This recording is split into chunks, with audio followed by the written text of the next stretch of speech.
Hello, small group. Hope you're all doing well. I know this is tough being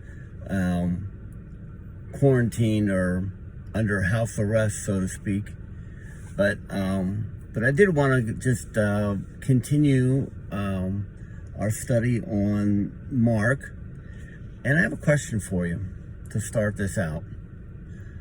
What if suddenly your best friend knew everything about you? And I mean everything. Suddenly they knew the you that only you know. They knew everything. Think about that for a minute. Put yourself flip it. What if you knew everything about someone else, even the stuff that they don't want you to know?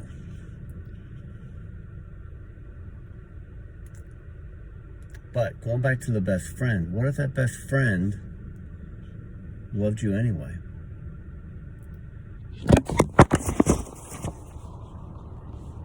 Technical difficulty. What if that best friend loved you anyway?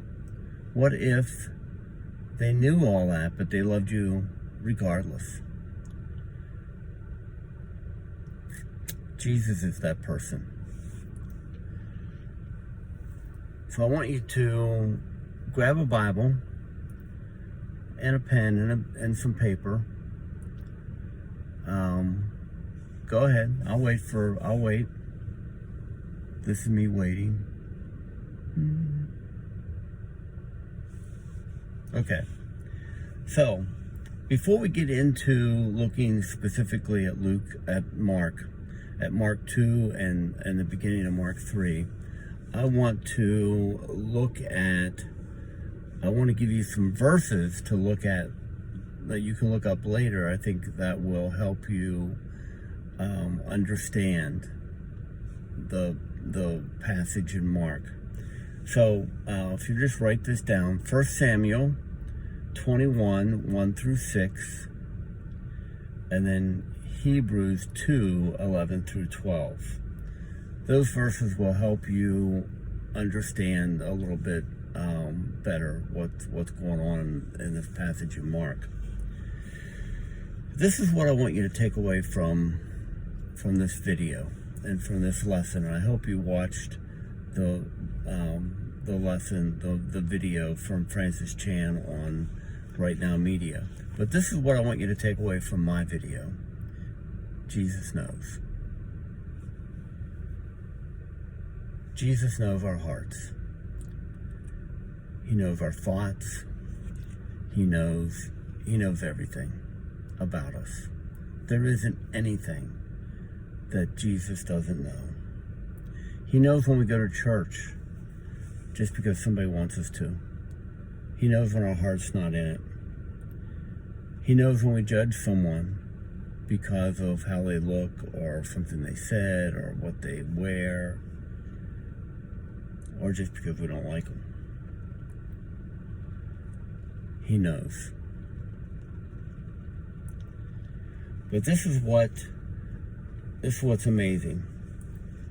The fact that he knows, but he loves us anyway. In verse 5 in chapter 2 we read, "Seeing their faith, Jesus told the paralytic, 'Your sins are forgiven.'" Did you catch that? Seeing their faith. Jesus saw their hearts. I mean, to you and I, if we had been sitting there and we see these people digging through the roof and lowering this guy down that was crippled, we might have thought, well, they're just in this for what they can get out of it. They're doing this because they want Jesus to heal their friend, which is true. I mean, that part is true. But the amazing thing here is Jesus saw their heart.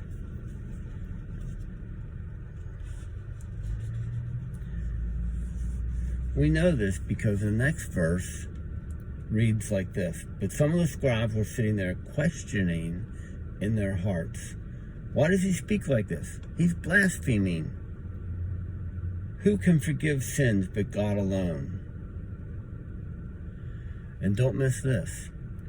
Right away, Jesus perceived in his spirit that they were thinking like this within themselves and said to them, why are you thinking these things in your heart? Jesus knew what they were thinking. He didn't need to be told. He knew what they were thinking. Can you imagine how startled they must have been? Can you imagine if you were sitting somewhere in a crowd and you saw somebody do something and you had a thought about what they did, whether it was a good thought or a bad thought, and the person next to you turned to you and said, why did you think that? And then tells you what you were thinking. I know I'd be freaked out.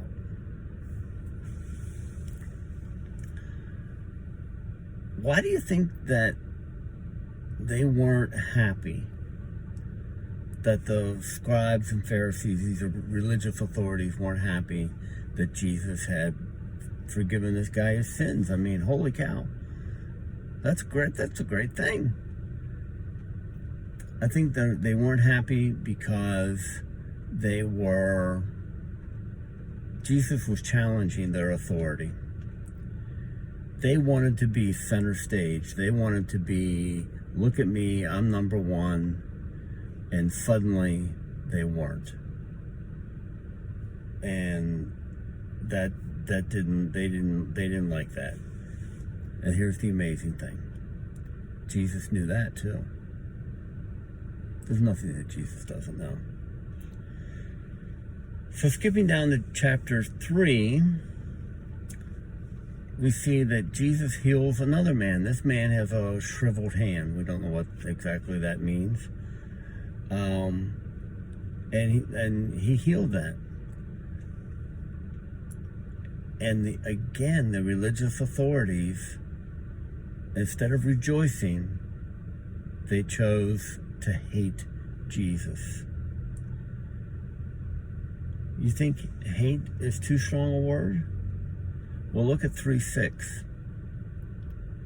Immediately the Pharisees went out and started plotting how they might kill him. Jesus knew this too. Verse 5. After looking around at them with anger, he was grieved at the hardness of their hearts and told the man, stretch out your hand. So he stretched it out and his hand was restored. Jesus knew what was going on. Jesus knew they were plotting in their hearts to kill him. There were no secrets. So that's the point of all of this. There's no hiding from Jesus. He knows, but loves us still. We know this because of verse 17 in chapter 2. When Jesus heard this, he told them, it is not those who are well who need a doctor, but those who are sick. I didn't come to call the righteous, but sinners.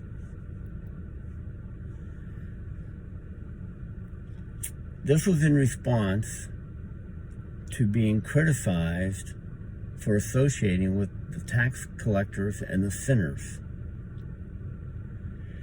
I don't think we fully appreciate what this meant, to associate with the tax collectors. So imagine this. Imagine that America was conquered by, China. And we were living under Chinese rule. But China recruited some Americans to make sure that the rest of us paid our taxes. We would hate those people. There's a word for that. It's called treason. And so the Jews viewed the tax collectors who were working for the Romans as traitors. They were hated. But Jesus knew that.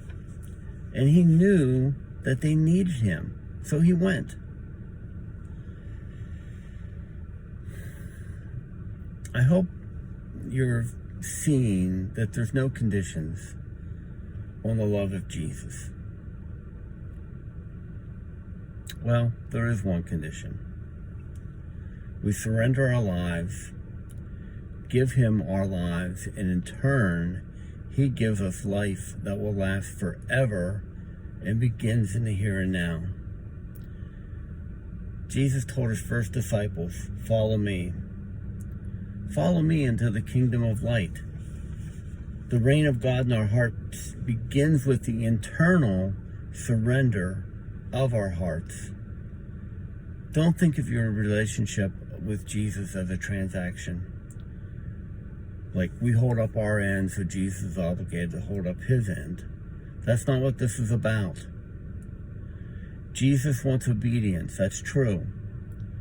But he wants obedience that flows from our heart. He doesn't care about external appearances. So what I want you to take away from this, why I'm spending the time to do this, is surrender your heart. Decide today, if you haven't already, to follow Jesus. He will know, because he already knows. He's that best friend who knows your heart, but loves you anyway. Until next time, stay safe, stay under house arrest, and hopefully we'll get to see each other sooner than later. Bye.